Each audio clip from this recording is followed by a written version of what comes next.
সুপ্রভাত। আজকে আপনাদের ককলিয়ার ইমপ্ল্যান্ট সম্বন্ধে কিছু কথা বলবো।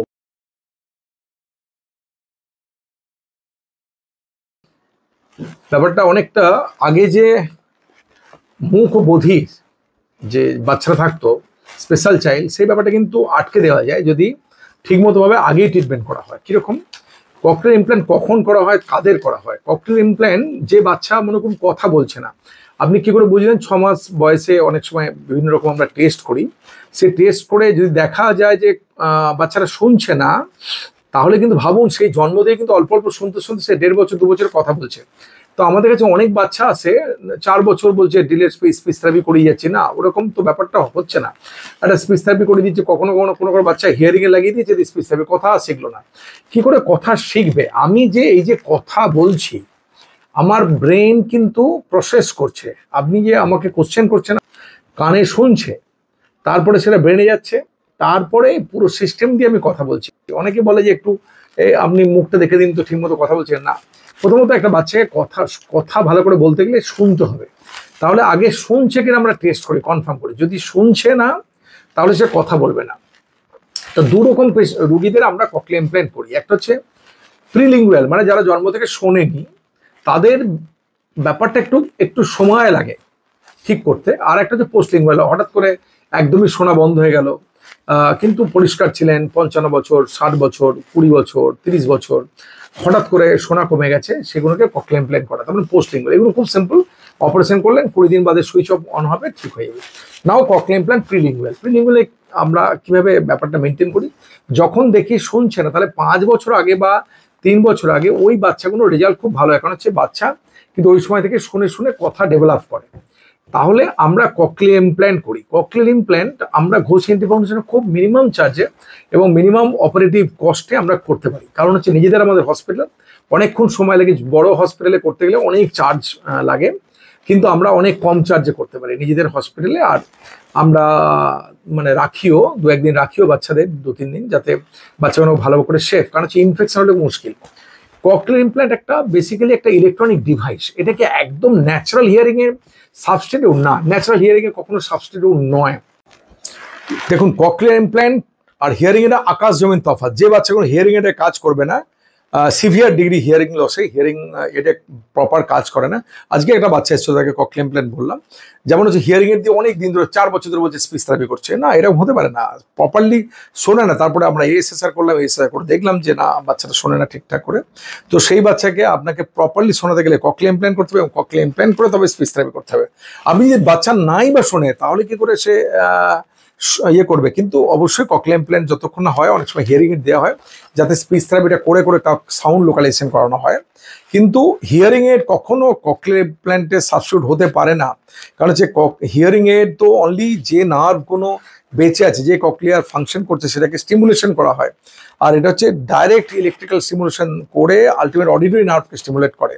সুতরাং ককলিয়ার ইমপ্ল্যান্ট যখন হিয়ারিং এড কাজ করবে না, তখন অবশ্যই cochlear implant is the solution, এবং ককলিয়ার ইমপ্ল্যান্টের কোনো বিকল্প নেই। বেসিক প্রথমত হচ্ছে যে বাচ্চা হিয়ারিং এডও শুনবে না কোনোভাবে, একটা হিয়ারিং স্পিচ লেভেল যদি না রিচ করতে পারে, তখন যে বাচ্চা কোনো ভালো শুনতে পায় না, তাকে কিন্তু ককলিয়ার ইমপ্ল্যান্ট বসাতে হবে। ইমপ্ল্যান্টটা কিভাবে হচ্ছে? আমরা ককলিয়ারতে মনে করুন ককলিয়াটার গোলমালা আছে, ককলিয়া দিচ্ছেন, সেটা অডিটরি নার্ভে স্টিমুলেট করছে। সেই স্টিমুলেটটা আলটিমেট ব্রেনে যাচ্ছে, ইলেকট্রিক্যাল স্টিমুলেশন যাচ্ছে, তারপরে আপনাকে সাউন্ড স্টিমুলেশন পেয়ে সেটা আপনি কথার মাধ্যমে আস্তে আস্তে আস্তে আস্তে ডেভেলপ করবে কথা। তার মানে সাউন্ড পাচ্ছেন, সাউন্ডটা পেলে এবার আপনি কথা শিখবেন। আর যারা অলরেডি জেনে আছে, তারা একটা সাউন্ড পেয়ে থাকবে, কয়েকদিনের মধ্যেই ওই সাউন্ডটাকে অ্যাডাপ্ট করে ফেলবে। আগে ন্যাচারাল হিয়ারিং এর সাউন্ড আর ককলিয়ার ইমপ্ল্যান্টের সাউন্ড তারা কিন্তু আস্তে আস্তে অ্যাডপ্ট করে ফেলবে।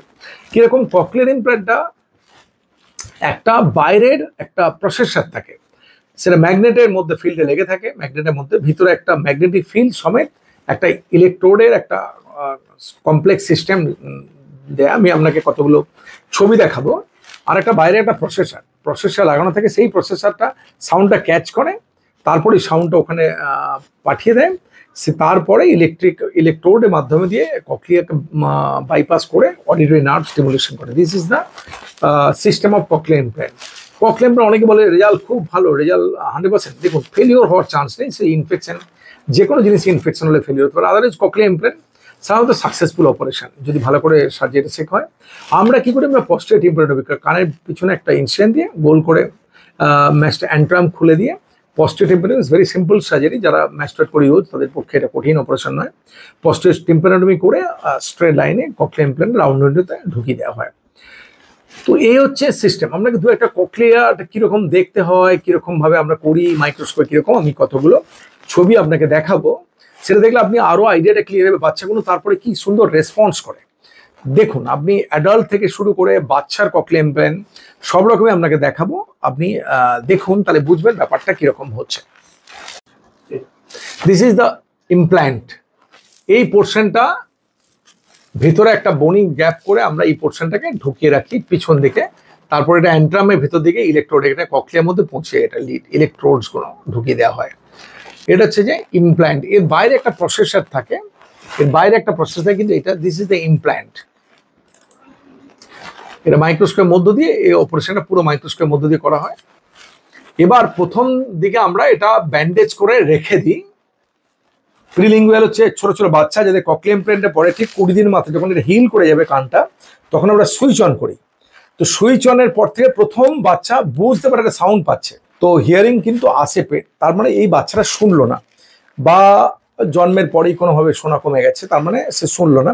তো যেদিন থেকে সুইচ অন করলো সেদিন থেকে ডে 1 শুরু হলো, তার মানে তাকে ট্রেন করতে হবে। ওই সাউন্ডটা পালো, এবার কথা শিখিয়ে শিখিয়ে শিখিয়ে শিখে, সেটাও আমি কতগুলো অভিজ্ঞতা দেবো কীভাবে ট্রেন করা হয়। পরে এটা ট্রেন করা হয়, দেখুন এরকম ভাবে। ম্যাডামের নাম কি? ম্যাডামের নাম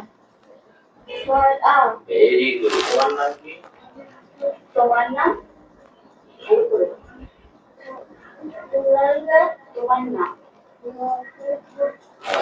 এরকম দেখুন প্রথম দিকে কিরকম একটা অসুবিধা। আবার দেখুন এইটা হচ্ছে, এটা হচ্ছে প্রিলিঙ্গুয়াল, এটা পোস্ট লিঙ্গুয়াল। দেখুন এটা adult cochlea implant. Adult already সে শুনতো, পরিষ্কার কথা বলতে পারছে, ইনি কিন্তু 100% লস ছিল দুটো কানে, পুরো কান ধরে ড্যামেজ হয়ে গেছিল, কিছু শুনতেন না, একদম শুনতেন না। আপনার ককলিয়ার ইমপ্ল্যান্ট হলো কতদিন হলো? তো দিস ইজ দা, এটা ককলিয়া ইমপ্ল্যান্ট অ্যাডাল্ট। কিভাবে ট্রেন হয় দেখুন, কিছু কিছু বাচ্চা দেখুন ইনিশিয়ালি ট্রেনিংটা দেখুন। Initially this is the way, এই যে this is the way initial শুরু হলো, আর একটু ডেভেলপ করলো মনে করুন 6 মাসের ট্রেনিং এর পরে, দেখুন কিরকম কথা বলবে।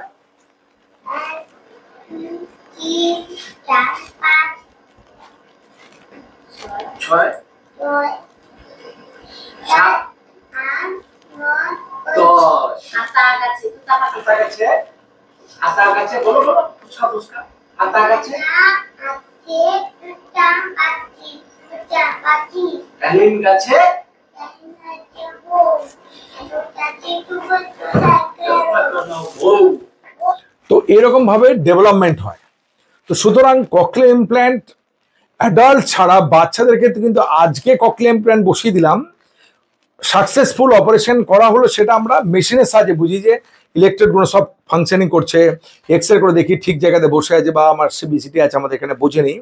কিন্তু তার মানে পরের দিনই কথা বলবে না বাচ্চা, কারণ যে বাচ্চাটা 20 দিন বাদে প্রথম শুনবে যে আমি হিয়ারিং আসছে, তারপরে ট্রেনিং করতে হবে। আমাদের এখানে খুব ভালো সিস্টেমে আমরা অডিটরি ট্রেনিং করতে থাকি, রিহ্যাবিলিটেশন করতে থাকি। সেই রিহ্যাবিলিটেশন ইজ ভেরি ইম্পর্টেন্ট। 6 মাসও লেগে যায়, এবং বাবা মাকে প্রচন্ড কেয়ারিং হতে হবে, বা দাদু দিদা সবাইকে কন্টিনিউয়াস কথা বলাতে হবে। আমার ইশারা চলতে দিলে হবে না, যে আপেল বলো, ওকে ও বলবে ইশারায় বলবে জল খাবো না, বলাতে হবে যে জল অর ওয়াটার কিছু একটা, ফ্রুটস খাবো, তো বলাতে হবে তাকে দিয়ে, ইশারা করতে দিলে হবে না।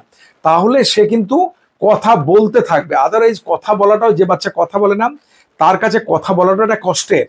সুতরাং সেইটা যখন প্রথম ট্রেনিং হয়, সেটা কিন্তু ট্রেন করাতে হবে, কথা শুনিয়ে শুনিয়ে এবং বলিয়ে বলিয়ে বলি।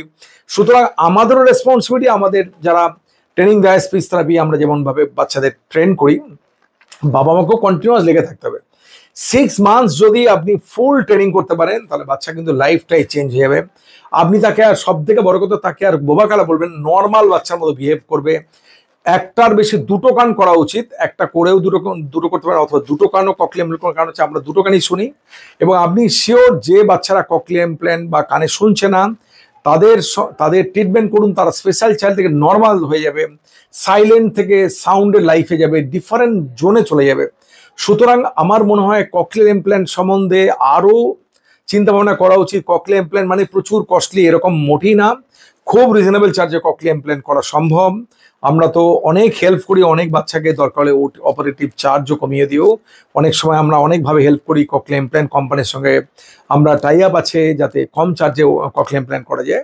সুতরাং ককলিয়ার ইমপ্ল্যান্ট নিয়ে আমার মনে হয় বিরাট কিছু ভয়ের কিছু নেই। আমরা এছাড়াও আর একটা ঘোষ ইন্ডিয়া ফাউন্ডেশনের ফেসিলিটি আছে, আমাদের নার্ভ মনিটর আছে, যেটা ভয় অনেক সময় পস্টিটিভ করতে গিয়ে ফেশিয়াল নার্ভে।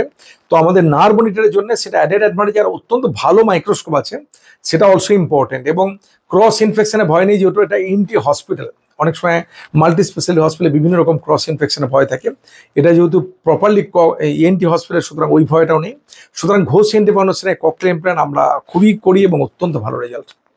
সবাই ভালো থাকুন, সুস্থ থাকুন, নমস্কার।